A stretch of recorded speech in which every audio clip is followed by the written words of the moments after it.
সম্মানিত দর্শক এবং শ্রোতাবৃন্দ, আমি ডক্টর আবুল কাশেম মোহাম্মদ মাহবুবুল্লাহ যশোরী আপনাদের সকলকে জানাই সালামুন আলাইকুম। আমার হাতে আপনারা কোরআন শরীফ দেখছেন। এই কোরআন পৃথিবীতে কি জন্য এসেছে সেটি 21 নম্বর সূরা আল আম্বিয়া এর 10 নম্বর আয়াতে বলে দেওয়া হয়েছে, লাকাদ আনজালনা ইলাইকুম কিতাবান ফিহি যিকরুকুম আফালা তাকিলুন। অবশ্যই আমি তোমাদের সকলের দিকে একটি লিখিত গ্রন্থ নাজিল করেছি, যার ভিতরে তোমাদের উপদেশ উল্লেখ রয়েছে। তোমরা কি একটু বুদ্ধি বিবেচনা কাজে খাটাবে না? এ হচ্ছে কোরআন আসার আসল উদ্দেশ্য। কোরআন আপনাকে বলে দেবে আপনি কোন জায়গাতে দাঁড়িয়ে আছেন। কোরআন আপনাকে বলে দেবে আপনার স্ট্যান্ডিং পজিশন কি। তো আমি যে ধর্মের খোয়ার মাদ্রাসার বিরোধিতা করি, কিন্তু আমি কখনো আপনাদেরকে কি বলেছি উন্নত শিক্ষাঙ্গনের বিরোধিতা নিয়ে? উন্নত শিক্ষাঙ্গনের আমি বিরোধিতা করি না। এর কারণ হলো, আপনি যদি মাদ্রাসাতে সুশিক্ষার পরিবর্তে বলৎকার শিক্ষা দেন, সুশিক্ষার পরিবর্তে ধর্ষণ শিক্ষা দেন, সুশিক্ষার পরিবর্তে আপনি যদি সেখানে সন্তানদেরকে এতিম বানিয়ে রাখেন, সন্তানদেরকে রাত্রি যাপন করতে দেন, তাহলে সেখানে সুশিক্ষা কখনো হবে না। আর উন্নত শিক্ষাঙ্গন, সেখানে সবসময় শিক্ষা দেওয়া হয়। তাই আমি উন্নত শিক্ষাঙ্গনের বিরোধিতা করি না। তাই মনে রাখবেন, এই যে কোরআন, এটি এসেছে কি জন্য? কোরআন এসেছে এটি চুমু খাওয়ার জন্য। আপনি সকাল সন্ধ্যা চুমু খাবেন এজন্য তো আসেনি।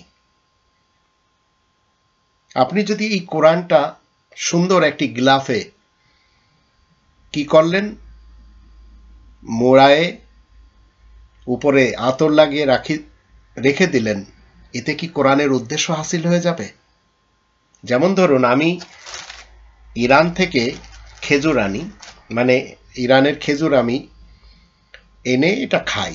এখন এই খেজুরের যদি আমি প্রশংসা করি, যেটি বাম একটা এলাকা রয়েছে ইরানের, সেই বাম শহরে মাজাফাতে একটি বাম এলাকার, এখন এই যে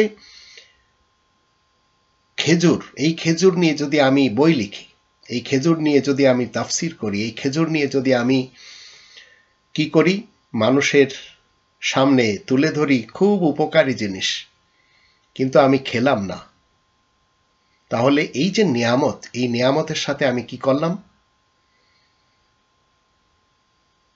এই নিয়ামতের সাথে আমি জুলুম করলাম। এই খেজুর খাওয়ার জন্য আপনি এই খেজুর কিনে খান। যেমন আমার কাছে রয়েছে এখানে মিশ্রি, মাঝে মাঝে এটা শ্রীলঙ্কা থেকে আসে, এটি আমি মাঝে মাঝে খাই। আবার কিছু মশলা রয়েছে যেগুলি আমি মাঝে মাঝে খাই। যেমন এর ভিতরে আপনার বড় এলাচি, ছোট এলাচি, আবার কি বলে আপনার লবঙ্গ রয়েছে, এগুলি মাঝে মাঝে আমি খাই। এখন না খেয়ে যদি আমি এর প্রশংসায় বই লিখি, তাফসির করি, তো মনে রাখবেন এই কোরআন তাফসির করার জন্য আসেনি।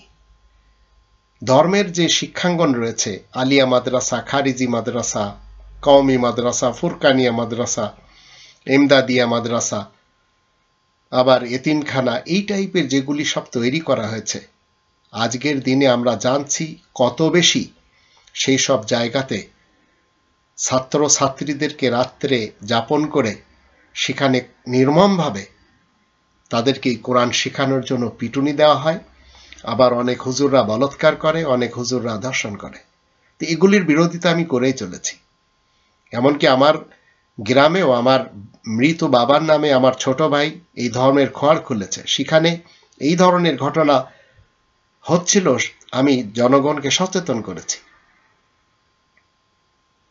তা আমি বিরোধিতা করার অর্থ এই নয় যে আমি কোরআনের বিরোধিতা করে চলেছি। কোরআন তো আপনাকে আমাকে জানতে হবে যে এই কোরআন পৃথিবীতে এসেছে গাইড বুক হিসেবে। 2 নম্বর সূরা আল বাকারার 185 আয়াতে বলা হচ্ছে, শাহরু রমাদান আল্লাযী উনজিলা ফীহিল কুরআন হুদাল লিন্নাস। রমাদান মাস, যে মাসে কোরআন নাজিল করা হয় মানব সমাজকে গাইড করার জন্য। মানব সমাজ কবে থেকে? 1400 বছর থেকে। হুদাল্লিন নাস শব্দটি আল্লাহ ব্যবহার করেছেন, এটি কি 1400 বছরের ইতিহাস? 1400 বছর থেকে কি মানুষ এসেছে?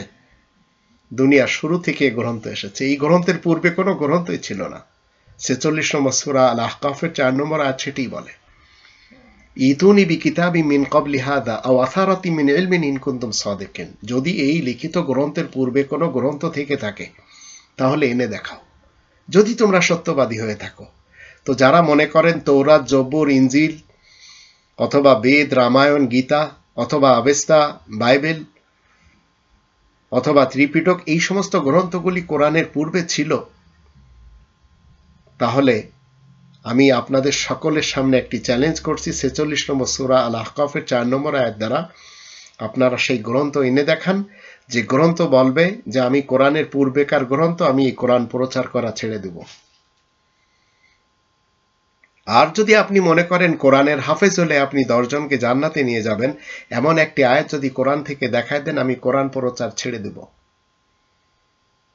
কিন্তু তাগুতের গ্রন্থ থেকে যদি আপনি দেখান যে একজন হাফেজ 10 জনকে জান্নাতে নিয়ে যাবে শুধু কোরআন মুখস্থ করার কারণে, আর একজন কারি সুন্দর পড়ার কারণে, অথবা একজন মৌলবী সাহেব সুন্দর ব্যাখ্যা করার কারণে জান্নাতে যাচ্ছে, এরকম একটি আয়াত কোরআন থেকে এনে দেখান।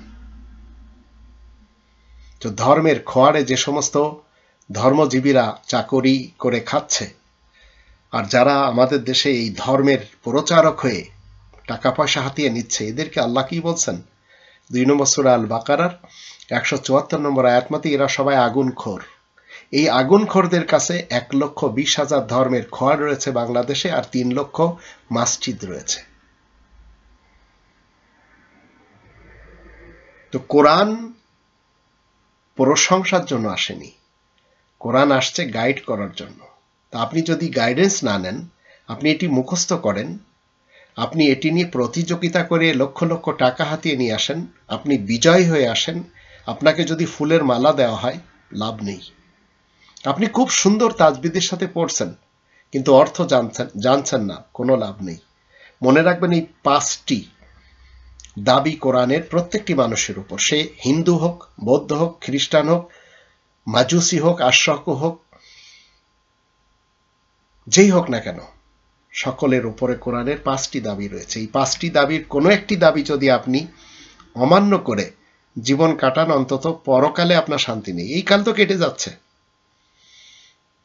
আমাদের দেশে এমন এমন নেতা রয়েছে, ডাক্তার জাকির নায়েকের মতো ভারতের একজন বিশেষ কত্থক, উনি খুব সুন্দর কথা বলেন ওনার মতে, কিন্তু আমাদের দেশেও রয়েছে অনেক পার্টির প্রধান, অনেক ধর্মের নামে পার্টি করে তারা কি করছে? কোরআন পড়তে জানে না। তারা ফলসফার কাহিনী খুব সুন্দর করে বলতে পারে, আর তাদের ফলসফা শুনে মুগ্ধ হয়ে মানুষেরা বাহবা দেয়, তালি বাজায়। এই বোতলটি যদি দেখেন, এটি একটি কাচের বোতল, এখানে আমি জল রেখে পান করি। তো এখন এই বোতলের যদি আমি প্রশংসা করি আর এর ভিতরে জল রেখে যদি আমি পান না করি, তো এই বোতল বানানোর উদ্দেশ্যটা কি? আপনি একটি মার্সিডিজ গাড়ি কিনলেন, ফক্সওয়াগন আমি রেখেছি এখানে জার্মানিতে, আমি যদি এই গাড়িটা না চালাই, এই গাড়িটার ভিতরে উপর থেকে খোলার কি বলে সিস্টেম রয়েছে, খুলে যদি আমি বাতাস খাই অথবা এয়ার কন্ডিশন চালাই, আর গাড়ির ভিতরে আমি ঘুমিয়ে থাকি, গাড়ির ভিতরে যদি আমি সব ধরনের যা আমার গাড়ির ভিতরে রয়েছে সেই উপভোগ করি, এবং গাড়িতে যদি পেট্রোল না দিয়ে চিরকাল এক জায়গায় রেখে আমি সেখানে সময় কাটাই, কখনো গন্তব্যে পৌঁছতে পারবো না। তো গাড়ি বানানোর উদ্দেশ্য তো গন্তব্য যেতে হবে, পাড়ি দিতে হবে, পথ পার হতে হবে। তো কোরআনের উদ্দেশ্য আপনার আমার জীবন পরিচালনা করতে হবে। তো কোরআনের বিধান মতে জীবন পরিচালনা না করে আপনি যদি কোরআনের নামে সেমিনার করেন, কোরআনের নামে মাহফিল করেন, কোরআনের নাম বিক্রি করে আপনি ধর্মজীবী করে খান, তো কোরআন এই উদ্দেশ্যে আসেনি। কোরআন 66 নম্বর সূরা আর তাহরিমের 6 নম্বর আয়াত থেকে বলছে, তুমি যদি ইমানদার হওয়ার দাবিদার রাখো, তাহলে ইয়া আইয়ুহাল্লাযীনা আমানু কু আনফুসাকুম ওয়া আহলিকুম নারা, তোমাদের দাবি, তোমরা যারা ইমানদার হওয়ার দাবি করে যাচ্ছ, তোমরা শোনো, তোমরা সবাই নিজেদেরকে অতঃপর নিজেদের আহল ইয়াল পরিবার বর্গদেরকে সেই আগুন থেকে বাঁচাও, যার ইন্ধন কি হবে? মানুষ এবং পাথর। তো আপনাকে আমাকে বাঁচাতে হবে। আপনি আরেকজনকে বাঁচাতে যে যদি মানুষ খুন করেন, তাহলে তো আপনি একজন ভালো নেতা হতে পারেন, কিন্তু আপনাকে খুনি বলা হবে। এটি হচ্ছে কোরআনের শিক্ষা। আর একজন খুনির পিছনে আপনি যে যদি মনে করেন যে আমি তো সঠিক পথ পেয়ে গেছি, এটি আপনার ভ্রষ্টতা। আপনি কোরআন না জানার দরুন আপনি কি করে চলেছেন? নেতাদের পিছনে চলেছেন। কোরআন আপনাকে বলবে 5টি দাবি আপনাকে কোরআনের মানতে হবে।